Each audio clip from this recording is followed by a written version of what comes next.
Hello listeners, before we get started with this episode, a request to you all. NK News is running another survey about the podcast. Thank you to everyone who took part in the survey last time. We're doing another survey now to give us more clarity on ways that we can develop the podcast so it better appeals to a crowd that is not currently listening to it. So please take a couple of minutes to visit nknews.org/survey and fill out the questions. It really would help me and the team at NK News to put out the best quality product that will help us to grow our audience and achieve the long-stated goal of getting 1% of Joe Rogan's listeners each week. All right, that said, on with the show.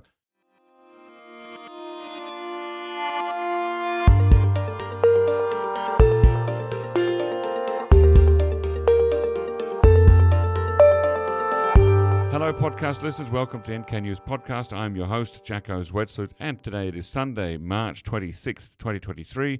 I'm joined in the studio by Dr. James Hammond to talk about the big dormant volcano that is Mount Paektu and science diplomacy between North Korea and other countries.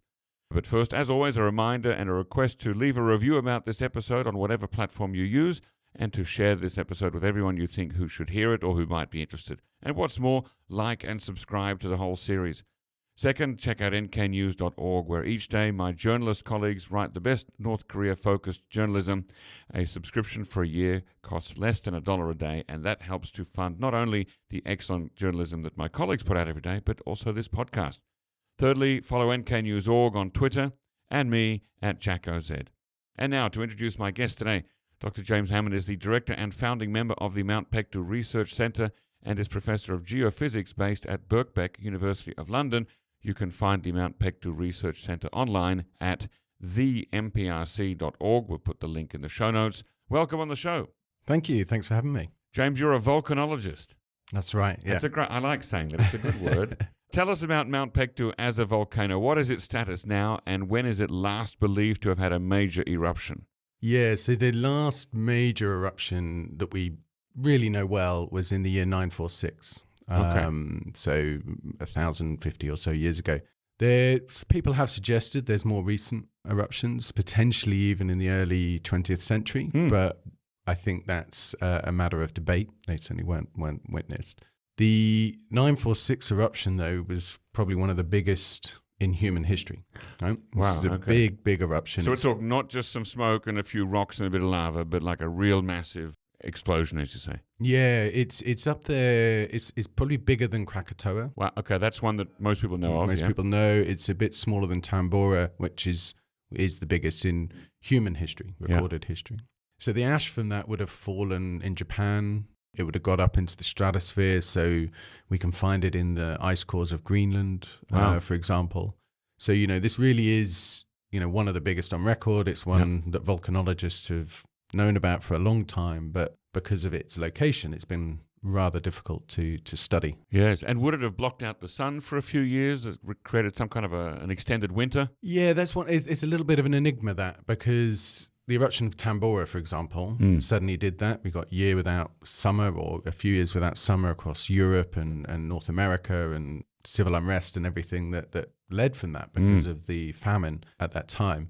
It seems that the eruption of Paektu didn't really have such a big climate effect. At least we haven't noticed that.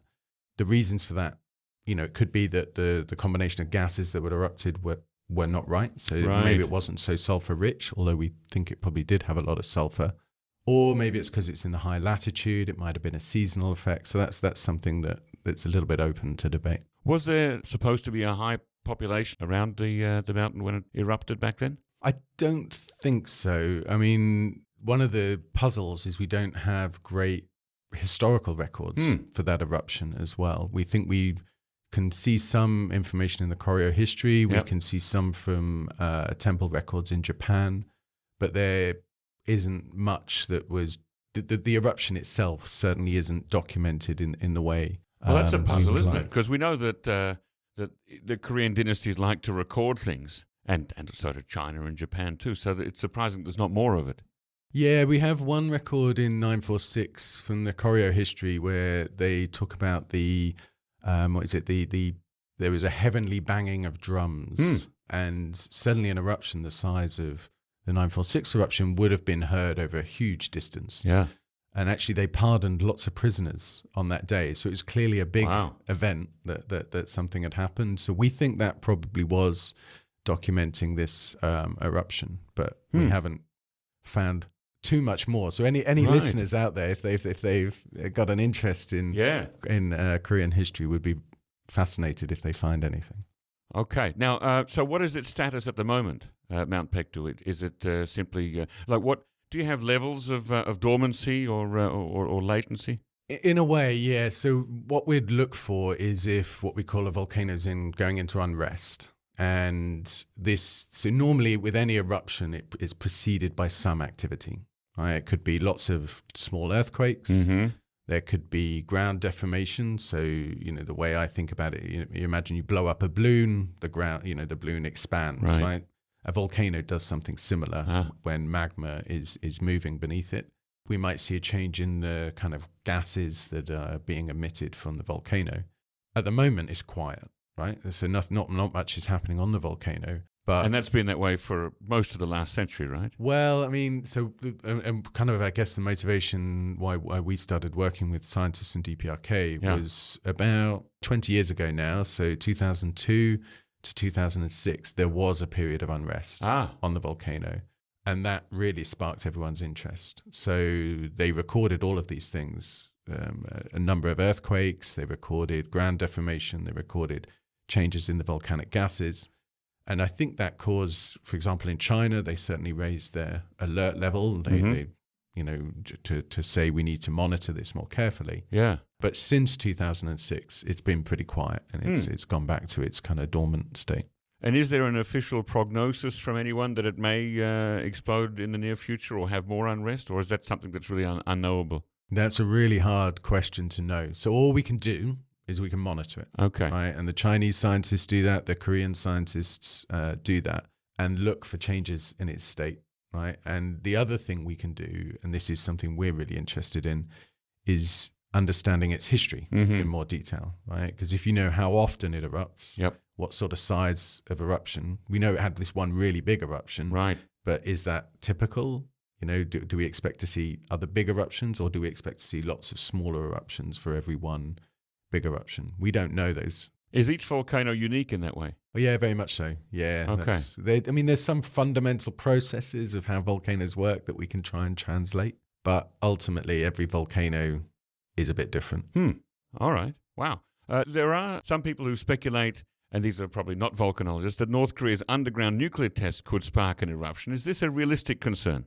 I mean, the way I'd answer that, so I think there was a paper that came out that speculated on this. I'm a little bit more skeptical about whether that would happen. The Chinese scientists, I think, published a paper a few years ago where they looked at the changes on the volcano from seismic data, from gases, from everything around all of the times of the tests, and they saw no changes.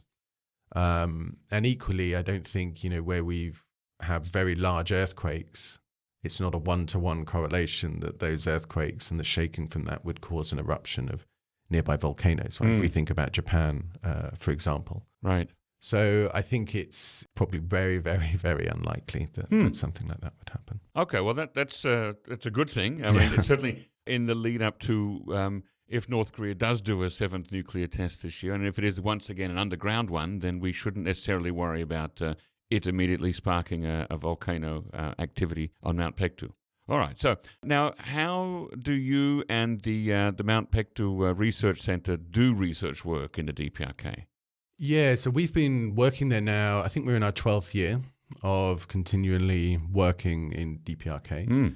When we obviously with some COVID gap, I'm guessing, right? Yeah, I mean, COVID has been a real challenge. We've obviously not been back to DPRK or had physical engagement with our colleagues since 2019. But we still communicate with them, and we're still working on papers and things like that via email. And they're still measuring? They certainly have their instruments out. They'll be monitoring the volcano. We also work with the Chinese scientists as well on that side of the volcano. So we're continuing to do the research, but the way we work is whatever way works really. So we spend a lot of time in Pyongyang. We do a lot via email. We obviously go to the field quite a lot and deploy instruments Mm-hmm. together with our Korean colleagues. We invite our Korean scientists, colleagues to come and spend time with us in London. We meet in Beijing. We meet, wherever we can meet and have these discussions. And, that's basically, our philosophy is, that we devise these projects with our Korean friends. We collect the data with them.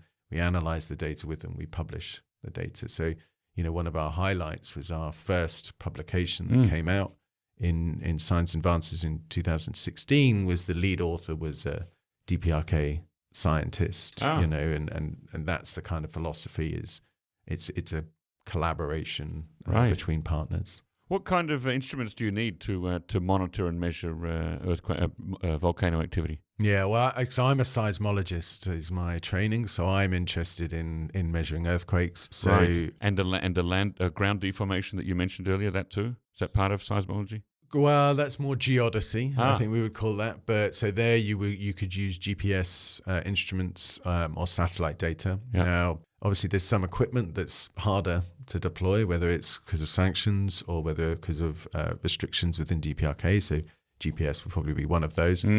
And from the sanctions side, there was some equipment that we wanted to take that we weren't allowed to.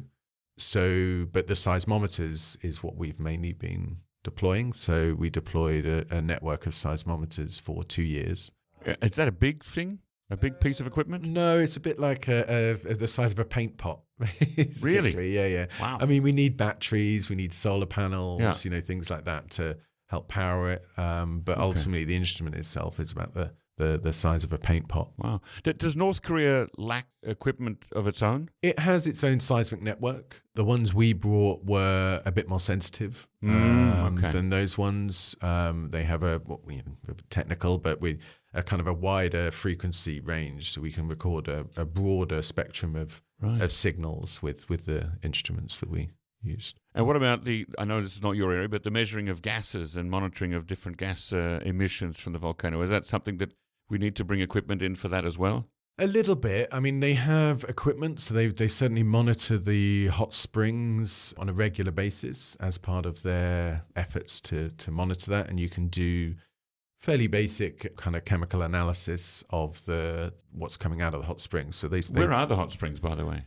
There's some around the edge of the caldera wall, so around Chonji. Okay, so not all of Lake Chonji is a hot spring then? But No, there's kind of bubbling up around the edges. So some bits of it. Yeah, and when it freezes over, there's little patches that don't freeze because of the nature of the hot springs. So they sample those regularly and look at to see if there's any change in that composition, right? Yep. Which might tell you that, magma is maybe moving or something's happening at depth in the earth. So my image of Lake Chonji then is like a giant bathtub, but here and there are some hot water taps under the surface, putting in some hot water. Yeah, I guess so. And gas is bubbling up to the surface. Yeah, and I think it's 2 or 3 locations around the edge of the caldera. All right.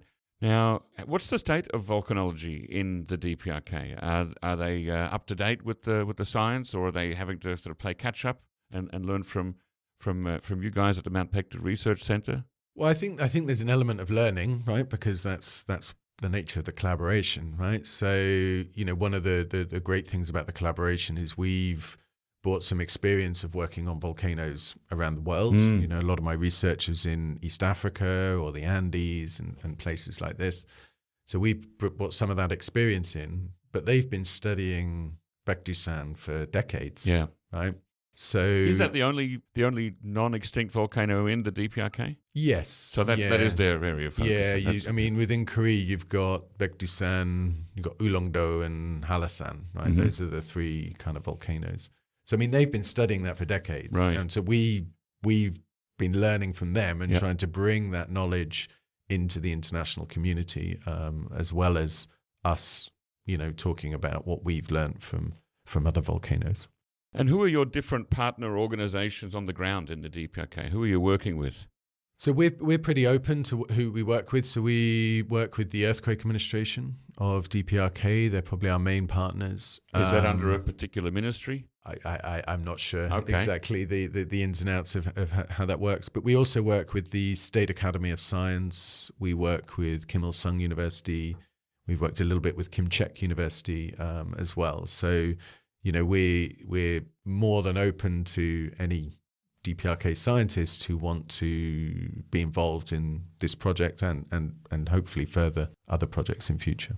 That's interesting because I normally hear from groups that engage in the DPRK is that they have one partner organization that can be quite, territorial and jealous about them meeting with or working with other organizations. But in your case, is that not the case? No, I mean we've managed to build quite a wide network of groups within DPRK who are interested in studying the volcano.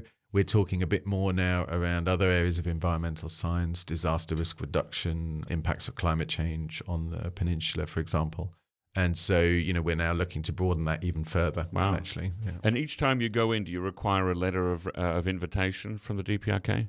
To get the visas, yeah, we will do, but that's not been a major issue. With our local hosts organise all that for us. Okay, I'm just wondering if that always comes from the same hosting organisation or if it varies. Yeah, we have there's an organisation called Pintech that acts as a coordinator for everything that we do within DPRK. Pintech, it sounds like the Pyongyang Institute of Technology.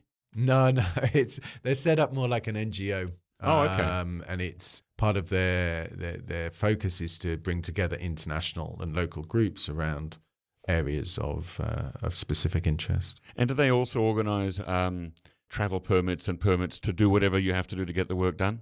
Yeah, so they act as a local coordinator for everything that we're doing. Yeah. And is it hard to do science in North Korea? I get the sense more often than not that the state of the DPRK doesn't really want itself or its area or its people that it governs to be fully understood. Can you tell us a bit about the processes of doing measurements and gaining trust in that country? I mean, we've found them very open, right, to everything that we've wanted to do. I mean, that has a clear kind of scientific reason as to why we're doing it. Everything's been delivered, right? And of course, there's some discussion around that to communicate. These are the scientific objectives. This is why we might need to access certain areas or do certain sort of experiments. But always it comes back with a positive response. The DPRK side have been very open with the data we've collected. For example, all the seismic data we've collected is now publicly available, and we get no complaints from that side of things. So we've actually found them very open, enthusiastic for international scientific collaboration, and that's why we're trying to build on this, right? That trust to identify new areas, probably in environmental science, but new areas of mutual benefit, so that we can expand that engagement and help bring that DPRK knowledge into the international community and vice versa. And have your DPRK partners ever expressed to you the suspicion that one of your team members might be an MI5 agent? Or MI6, sorry? No, not really. I mean, of course, we had to establish trust in the beginning, right? And it's clear now that the trust levels are higher than they were, but we've never felt there's any direct suspicion of those activities. No. And how long is it you've been working with them now? Is it 12 years, did you say? So our first trip was in September 2011, yeah. Okay. Wow. And that was just around the time, a couple of months before Kim Jong Il died? It was, yeah, that's right. Right. Okay. So you've more or less throughout the administration of Chairman Kim Jong Un, you've been working together with North Korea. Yeah, that's right, yeah. And it's one of the things, if you look at all the countries around the region, there's been changes of leadership. True. There's been, in all of these regions. And I think one of the real testaments to the use of the power of science as a vehicle to bring groups together is that despite all the turbulence and changes that have been happening on the peninsula, we've had that consistent and collaboration during that whole time. Coming back to UN sanctions or other sanctions, How difficult is it to bring in the various equipment that you need, and what's the process of getting a waiver been like for you? Yeah, the sanctions is probably the biggest challenge about what we do. So when we started in 2011, we were very naive to this, right? We're scientists, we're not, never had to deal with this before. And I remember we got the funding and then we looked into what we needed to do from the sanctions side of things. And I remember looking at the British government's website around getting export licenses and everything. And I think the website said that there was a 20-day turnaround. Now, they're not just thinking about DPRK here. This is globally in terms of anyone that wants to export things. But it took us about 18 months, right? And this isn't a criticism of the UK government. I mean, it's just clearly that they'd never done this before, and it was they had to look at everything. Wow. So now, when you say export license, I mean you're not selling products to the DPRK, are you? No, but so we would get a temporary export license. Okay, so to take something there and then bring it back and again. Then we have to bring it back. That requires a temporary export license. Exactly. Okay. A lot of people wouldn't know that. Yeah, and so some of the equipment we wanted to take, so for example, we wanted to take, do some experiments that can measure the kind of conductivity of the Earth. It's a technique called magnetotellurics. And that's great if you're looking for magma, right? Because basically fluids conduct electricity well, right? Rock doesn't. So you can really highlight where magma is. Right. But it turned out something called an induction coil, which measures the magnetic field to very high precision. Yeah. It has a dual use purpose, right? Could be used to make nuclear weapons. Well, I think it can be used for submarine detection. I think that's its military application. So anyway, which we learned during this process. Yeah. So we weren't allowed to take that. But then that just meant we had to, go back and just think a little bit more carefully about, with the equipment we could take, what can we do to achieve the same scientific objectives? So we did that. And so we got all the licenses in place and we did that. But I think the hardest thing with sanctions is it's a constantly changing environment. And particularly around 2016, 17, that period, there was a lot of changes with sanctions, and some of that targeted directly at scientific collaboration. So we have to work quite closely. We're very lucky in that we have the British Embassy in Pyongyang. Yep. And also the UK government is a permanent member of the Security Council, right, which gives them an insight, I think, that's quite unique. So they helped us to navigate some of that because they saw the value of the engagement side of what we were doing. And so we managed to they kind of informed the UN Security Council a 1718 committee so that we could continue as all of those sanctions were evolving. Okay, so have you and your organization not had to directly liaise with the Sanctions Committee of the UN? So we do that through the UK's UN mission. That's how we engage with them. Mm-hmm. We have had directly get licenses still from the British government. They obviously have to look at everything we do. We get licenses from the US as well because, any component of equipment that has a certain amount of US components, you still need to get those licenses. Right. So, it has been time consuming. I think we've submitted about 18 separate license requests over the 12 years. So it's a bureaucratic, it's a challenge, but, we have a way of doing it now. Do you have to go back to square one and do it again each time you visit, or is it like a one and done type situation? No, we do it. We have to do it again. We can extend the licenses for a certain period. Yep. But it is a temporary export license. So, if you extend it 20 years, then it's not temporary anymore. So, there are some restrictions there. But around COVID, for example, we've had to continue to extend our licenses on the hope so that everything's ready for when the borders hopefully open and we can return and do our experiments. Is there equipment currently there at Mount Paektu that you've brought in? Not right now. No. So you'd have to bring it back in again next time you go? Yeah, so we had funding to do the project, which ran from 2013 to 2015. And we continue to work on the data from that, the rocks we collected, as well as the seismic data. And we got a new project funded in 2019 for a 2020 field campaign. But obviously, everyone knows what's happened since then. Yeah. Gosh. Could you share an interesting anecdote about your time actually doing the measurements and the work inside the DPRK? I could probably share many, but I think some of my favorite times has been out in the field, obviously, when we can work with our colleagues. I've been lucky enough to have my birthday on Paektu. Wow. And was throwing a big party and a big barbecue and lots of blueberry wine and singing songs and everything. So obviously that was not in a winter special. month then, your birthday. No, August, end of August. Yeah, so that was a real highlight.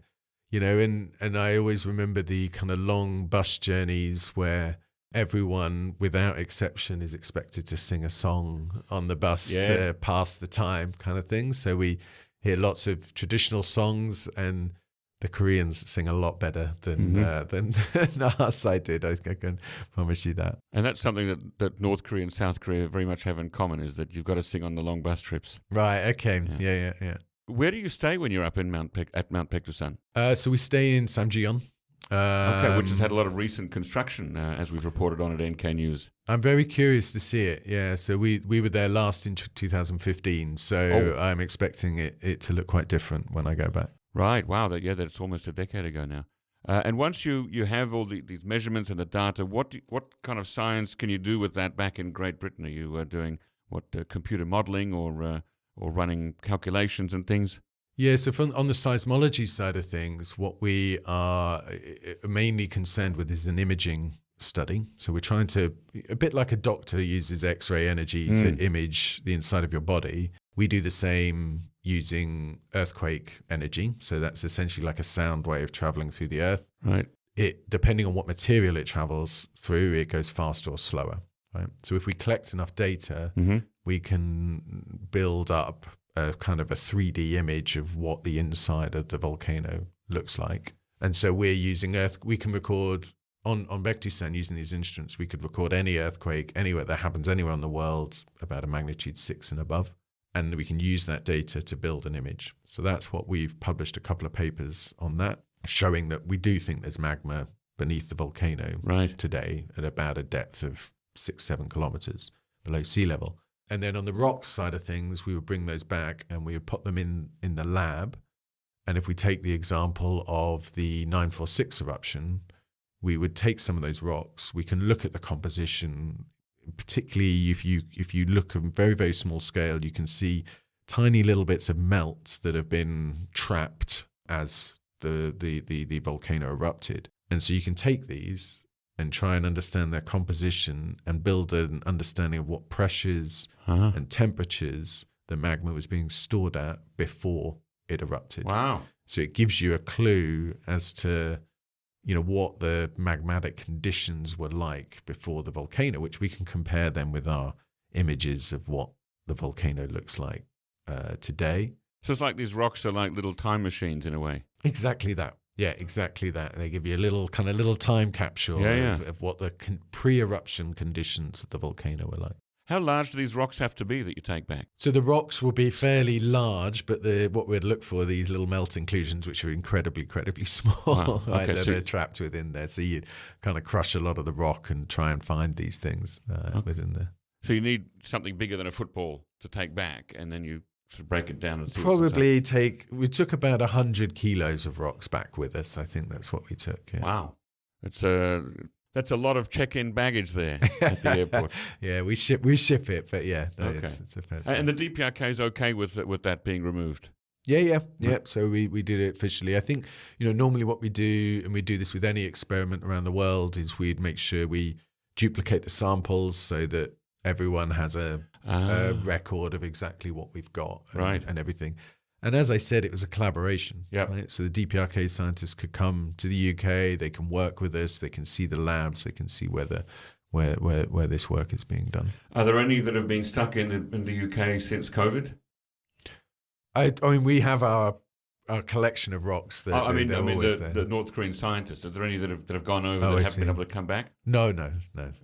Now, my understanding is about half of Mount Paektu lies in the territory of North Korea, and the other half is in China. Is that roughly accurate? Yeah, probably about 2/3 China and 1/3 in DPRK. Oh, it's that big. Okay, all right. So presumably Chinese scientists are also doing research on Mount Paektu? And do they have any concerns about the likelihood of an eruption in the near future?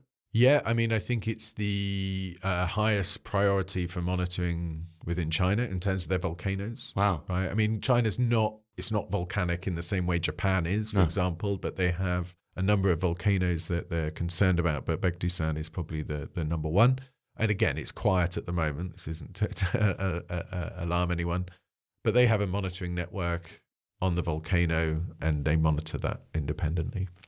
Okay, and now let's talk about science diplomacy. How do you understand this concept and how do you make it work at the Mount Paektu Research Center?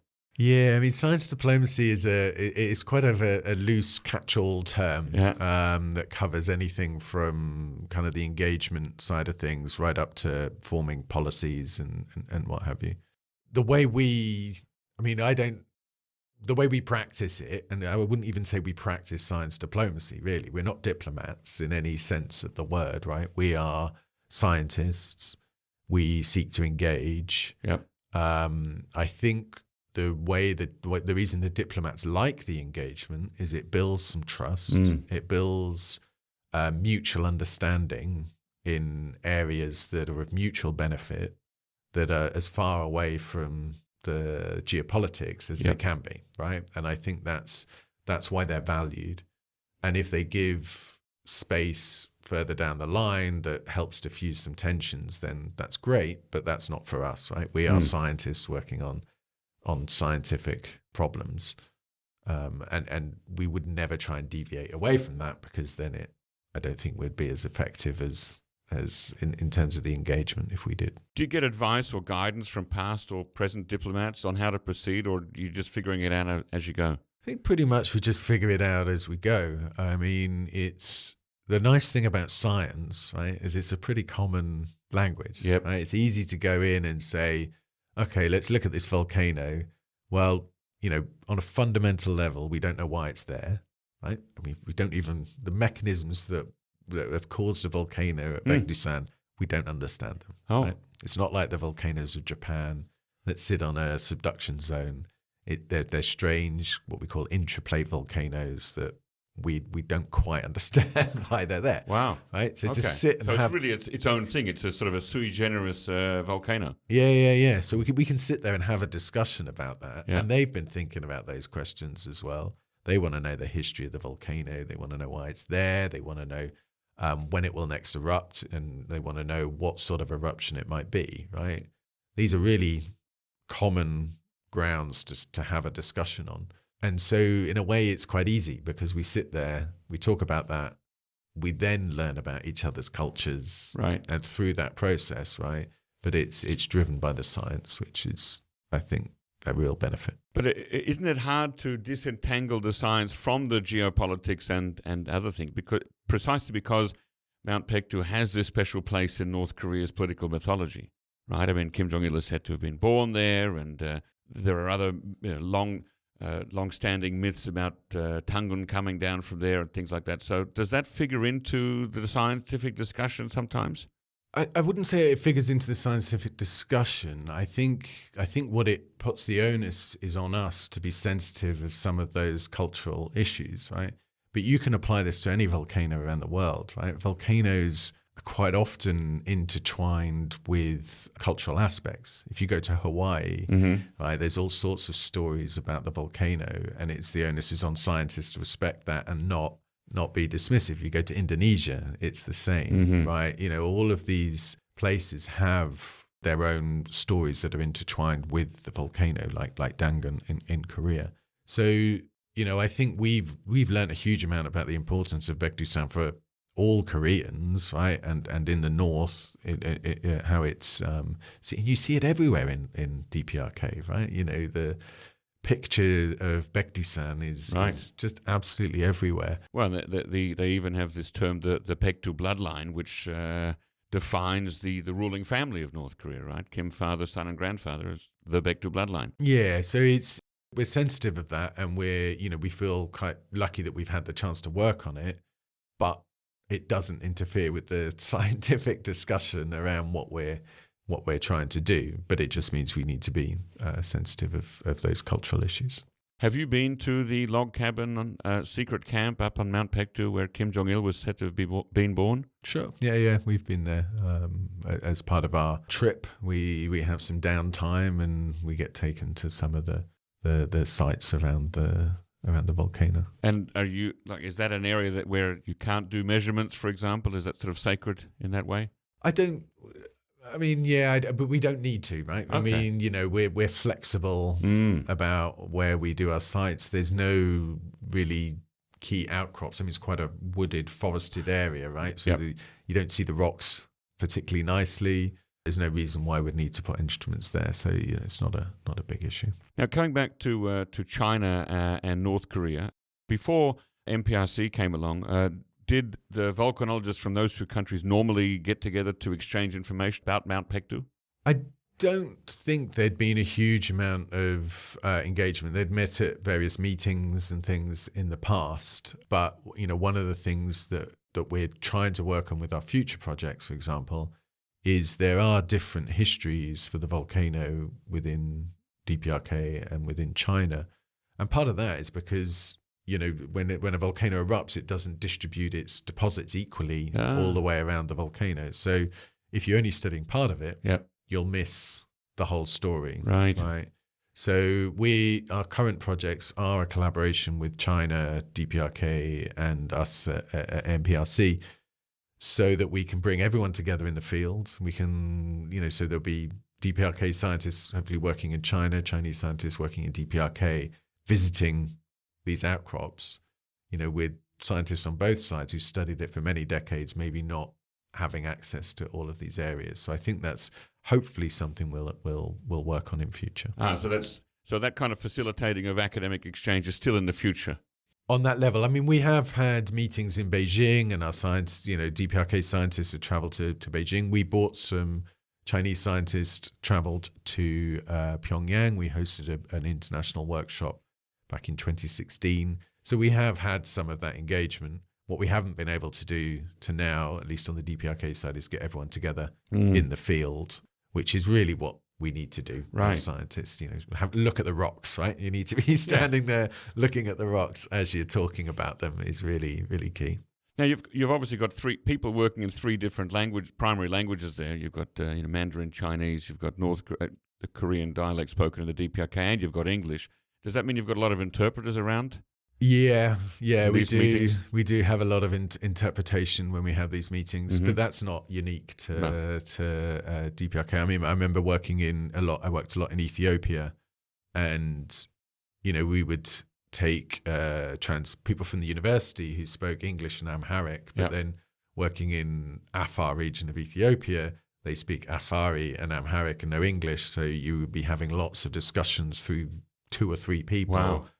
And it's not that bad within DPRK, right? We have translators who we can do it much more effectively. So this isn't an uncommon problem when it comes to international collaboration. Now, are things generally pretty collegial between the volcanologists on both sides of the China-North Korea border? I'm thinking specifically because there is that bit of history that in Kim Il-sung's time that he settled the border question with China that ended up giving a whole lot more of Mount Paektu to China than was originally believed to have been China's, at least from the North Korean side of things. Yeah, as I said, like scientists are not diplomats or politicians, right? So when you get scientists together, everyone gets on well, and we share data and information, and everyone talks openly about what we're doing. So I think it's pretty easy. And what about South Korea? South Korea, as we mentioned earlier, has Mount Hala on Jeju Island. Is Mount Hala in a similar state to Mount Paektu? Is it still potentially active? Yeah, so we would. I think Hala-san, I can't remember the exact date, but I think it actually erupted a bit more recently than the 946 eruption. So I think it was in the 11th century. I think the last known eruption of Hala-san. So as geologists, something happened in the 11th century is like yesterday. Okay, you know. yeah. So for us, we class anything that kind of happens in the Holocene, which is kind of the last few or sort of 10 or so thousand years, as being potentially active, or the chance to erupt again. So yeah, I would say Hala-san, Ulleungdo, Paektu-san, they're all worth keeping an eye on. And of course, South Korea, North Korea, China, they do keep an eye on these things. Yeah. You mentioned earlier that Mount Paektu is a kind of a unique volcano, or at least it's unlike the Japanese ones in that it's not on a fault line. Am I saying it right? So is the Mount Hala volcano like Paektu in that way? Yeah. So Hala-san, Ulleungdo, and Paektu-san, and then even going up into China, Wudlianchi and others, they are all what we would call intraplate Volcanoes. Okay. Yeah, so, a bit like Hawaii is an intraplate volcano, right? So most volcanoes around the world you find on a fault line, right? Like you're saying, but it's what we call a subduction zone. Subduction zone, okay. So it's where one tectonic plate is sinking down below another one. Right. And as it sinks down, it releases water, and that you get melting from that, and you get lots of volcanoes, and that's why you get these chains of volcanoes. Right. In fact, why lots of islands exist in the first place. Yep. But the volcanoes, like on the Korean Peninsula in northeast China, they're much further back than we would normally expect to see them. They're very unusual. So all of the volcanoes in this region, probably linked to subduction in some way, but exactly how, we don't know. Okay. Then are there any international fora in which specialists from North and South Korea, and maybe even China, have been able to get together and talk about their work in the past? Yes. So the ones I've been involved in, there's like East Asia Earthquake Seminar Series, I think, that have had involvement in the past. And we've helped get some DPRK scientists to some of those meetings in the past. So there's certainly regional meetings. I mean, there's big international conferences as well, that as long as they're located in places that it's possible for DPRK scientists to travel, then they can go to these meetings. So, there are opportunities out there. And it's often said by people working in other NGO areas that it's very difficult to get North and South Korean scientists together for bilateral meetings, but if it's a multilateral, it's easier to do that. Is that something that you're hoping to do in the future more of, like bring people together to look at the volcanoes on the Korean Peninsula from both sides of the demilitarized zone? I mean, it would be nice. It would be nice. I mean, the remit of the MPRC is international engagement, right? And as you described, inter-Korean engagement is something very different to that, right? On both sides of the peninsula.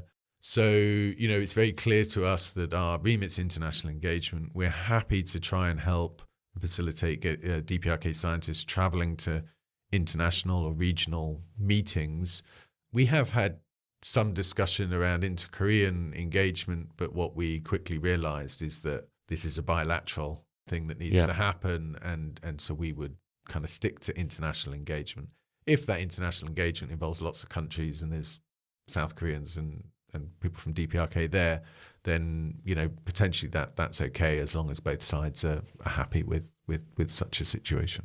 And so you have presumably you have good relations with volcanologists here in South Korea too? Yes, very much so. Yeah. Okay, is that why you're here this time?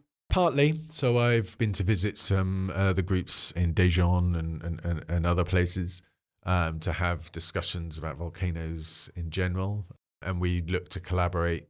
As I look to collaborate with scientists all over the world, with people from South Korea as well. So partly it's to explore that. Partly is to explore with what we're looking at now is how we can expand our science engagement with DPRK. Into other areas of environmental science. Right. So part of it is for me to understand what are the regional priorities in environmental science. DPRK colleagues are very worried about the impacts of climate change. Yeah. How that will impact things like flooding, heat waves, so not just Paektu-san, but into other areas of disaster risk reduction. And that's obviously the same concerns across the whole peninsula and the wider region, within China and Japan and Northeast Asia. So trying to understand some of those areas. Isn't that beyond the remit of the Mount Paektu Research Center? I mean, would you be looking to expand the work of MPRC or to sort of hand these projects off to other groups that specialize in things like climate change? Yeah, so I mean, for my research, will be probably around Paektu and and maybe like subduction within the whole East Asia region is what I'm kind of interested in. So what we're looking to do is exactly what you say, is to try and use our platform, our network, use the trust we've established, both with the DPRK scientists, but equally with the international governments and institutions around sanctions and things, to try and help people who do want to work in these areas to engage. So yeah, my expectation is we could bring people together. They would then go off and get funding through, research grants and the like, so that these projects can move forward. And obviously then we would look, to help sustain the research center going forward, right? And the costs associated with that. I imagine that must be quite, as your work expands, it could become quite prohibitive. In what way? Just that costs grow with the size of the project and the number of staff and things like that. Once you get back into North Korea. Yeah, I mean it's trying to understand exactly what we want to achieve, right? So the research grants should drive the projects and fund those projects that might last for sort of 2 or 3 years, right? And that's will be a self-contained fund. So my hope is that if we're looking for funding to support the day-to-day running of a research center, I think we could probably do that on a fairly modest thing, because what we don't want is the research center to be funding these research projects. We want the science drives the engagement, right? And I think that's one of the reasons we've had such a long track record, is that everything we've done is driven by fundamental science questions, right? There's no mistaking what we're doing as a diplomatic project. It's a science engagement project, and we get funded through kind of competitive research grants to do that, which helps cement in everyone's mind that this is a science engagement project. And I think we would want to maintain that going forward, so that every project is funded on its scientific merits, because I think that's really important. Are there other groups or other organizations in different countries doing similar research on Mount Paektu? On Paektu-san, not that I know of, not directly on the ground kind of projects working with the DPRK. I mean, there's other researchers working on it, whether it's with China or using remote sensing data or and the like, but actually doing projects and field work on the DPRK side of Paektu-san, not that I know of. And the last time you were there was in 2019. So when do you hope or expect to go back there again? Well, I think you could probably give me a better answer than I could give you, Jacco, on that one. I mean, we don't know is the honest answer. I'm not feeling very hopeful about this year, but I could be wrong. Well, I'm an optimist, but we'll see. We'll just have to wait and see. And you mentioned before that you're in touch with your colleagues even now. Are they eager to get you back in there as soon as possible? I think everyone would like to, carry on doing what we're doing and the research, and we obviously have the projects funded, and everyone was excited, to do those back in 2019, and I think they still are now. So yeah, I think, I think everyone's enthused, but we all just wait, to see when the situation will change. And will going back after 3 years of the pandemic isolation, will that be like starting from scratch, or will you be able to pick up more or less from where you left off? I think I'm hoping that we can pick up. I think my first trip would probably be, to go and just meet with everyone and make sure everyone's okay, and, that, there haven't been any significant changes that we need to know about or whatever, which, obviously it's 3 years now, so it could, well, 4 years almost, so it could be. So it would be to go there, talk to them, understand what it is we need to do, right? And because there are some things that face-to-face meetings, really needed. So I think that would be the first thing, and then come up with a plan and think about when we can, get the equipment there and how quickly we can start up the major projects again. Great. And how can people stay in touch with what the MPRC is doing? So our website is probably the right way. I think we do have a Twitter account, but it's not very active. Okay. It's driven by me. You can follow me on Twitter, which is at Jos Hammond. but the website is probably the best way. All right, which is themprc.org, right? That's the one, yeah. Okay, well, thank you once again for coming on the show today, Dr. James Hammond from the Mount Paektu Research Centre. Very interesting, and I wish you good luck and a speedy return to the DPRK. Thanks, Jacco. Ladies and gentlemen, that was it for the NK News podcast today. If you already have an NK News account, and if you're a think tank, business, or academic institution, take a look at NK Pro. Our NK Pro platform offers unparalleled services, specifically catering to the needs of professionals who monitor developments on the Korean Peninsula. You can inquire about access and a free trial membership by writing an email to membership@nknews.org today. Our thanks as always go to Brian Betts and Arias Dare for facilitating this episode, and to our post-recording producer genius, Gabby Magnuson, who will cut out all the extraneous noises, awkward silences, bodily functions, etc. Thanks very much. Let's again next time.